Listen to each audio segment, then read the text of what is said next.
Hello viewers, আজকে আপনাদের সাথে আমি শেয়ার করব মাগুর মাছ রান্নার রেসিপি। তো সবজি দিয়ে আমি মাগুর মাছ রান্না করব, ফুলকপি দিয়ে। তো আমি ফ্রাই প্যানে প্রথমে তেল দিয়ে পেঁয়াজ দিয়ে দিয়েছি। এখন আমি একটু আদা বাটা রসুন বাটার পেস্ট দিয়ে দিয়েছি। এখন দিয়ে দিচ্ছি 1 চামচ হলুদের গুঁড়ো, 1 চামচ মরিচের গুঁড়ো, 1 চামচ ধনিয়ার গুঁড়া।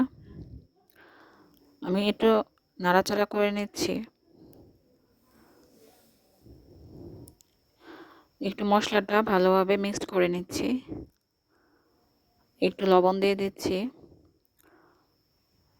তো সামান্য একটু পানি অ্যাড করে দিলাম যাতে মশলাটা ভালো করে মিশে যায়। এখন ধুয়ে রাখা মাগুর মাছগুলো উপরে দিয়ে দিচ্ছি মশলায়।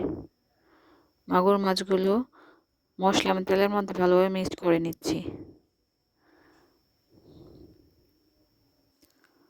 মাগুর মাছগুলো মশলা এবং তেলের মধ্যে ভালো করে মিক্স করে নিচ্ছি যাতে মশলাটা সুন্দরভাবে মাছের মধ্যে মিশে যায়।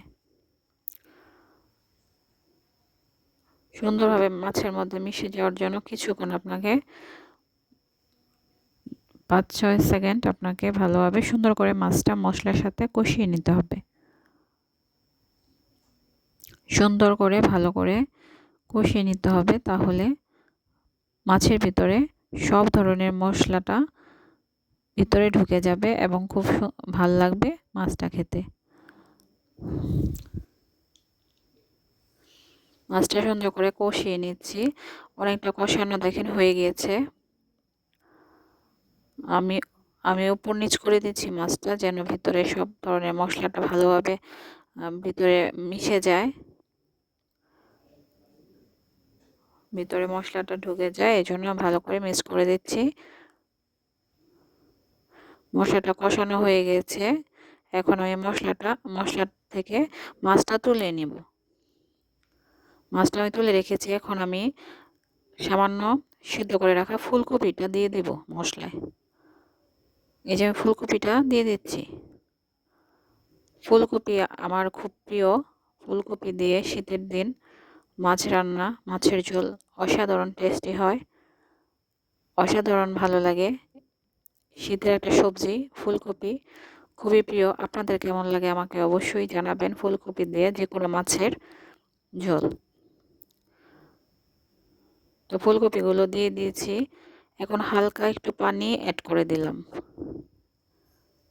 হালকা একটু পানি দিয়েছি। এখন আমি যে মাছগুলো তুলে রেখেছিলাম মাগুর মাছগুলো উপরে দিয়ে দিয়েছি। সবজিটা আমার সিদ্ধ হয়ে গেছে, এজন্য মাছটা উপরে দিয়ে দিয়েছি।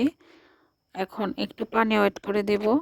আস্তে আস্তে সবজি মাছটা তরকারিতে একসাথে মিশে যাবে এবং খেতে অনেক ভালো লাগবে। তো হালকা একটু পানি অ্যাড করে দেব যাতে সবজি এবং মাছটা ভালোভাবে সুন্দরভাবে সিদ্ধ হয়ে যায়।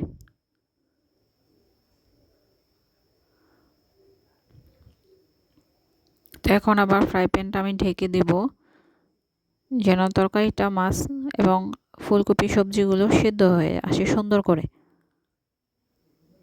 এখন আবার ঢাকনাটা খুলে একটু আবার নাড়াচাড়া করে নেব। তো হয়ে এসেছে। সবাইকে ধন্যবাদ।